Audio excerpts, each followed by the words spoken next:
Hey all, నిన్నటి mini బ్లాగ్లో చెప్పా కదా కొబ్బరి లడ్డు చేస్తా అని. ప్రాసెస్ చూడండి.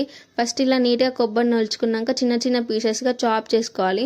ఇలా చాప్ చేసుకుని ఒక జార్లో వేసుకొని ఇలా కోర్స్గా బ్లెండ్ చేసుకోవాలి. దాని తర్వాత ఒక ప్యాన్ తీసుకొని ఈ ప్యాన్లో ఒక కప్పు కొబ్బరికి ఒక కప్పు బెల్లం లెక్క ఈ రేషియో తీసుకోండి.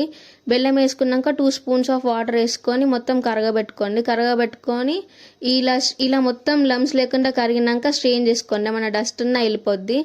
సిమ్లో పెట్టుకొని చేయండి ఈ ప్రాసెస్ అంతా. అదే ప్యాన్లో ఒక స్పూన్ ఆఫ్ గీ వేసుకొని కొబ్బరి వేసుకొని మొత్తం రోస్ట్ చేసుకోవాలి. ఒక 10 minutes పడుతుంది.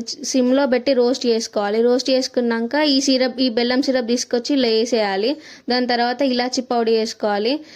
సిమ్లో పెట్టి ఒక 10 minutes ఇలానే కలుపుతూ ఉండాలి. కలుపుతూ ఉంటే మొత్తం ప్యాన్ నుంచి సపరేట్ అయిపోతుంది. అప్పుడు పర్ఫెక్ట్గా వచ్చినట్టే. ఒకసారి మనం టెస్ట్ చేసుకోవాలి చేయితోటి, ఇలా చుట్టుకుంటే వస్తుందా లేదా అని.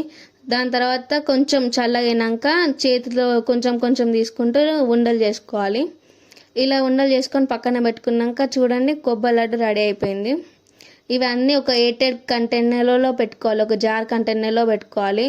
కొబ్బరి లడ్డు అయితే చాలా పర్ఫెక్ట్గా వచ్చింది. మీరు కూడా ట్రై చేయండి. Please subscribe.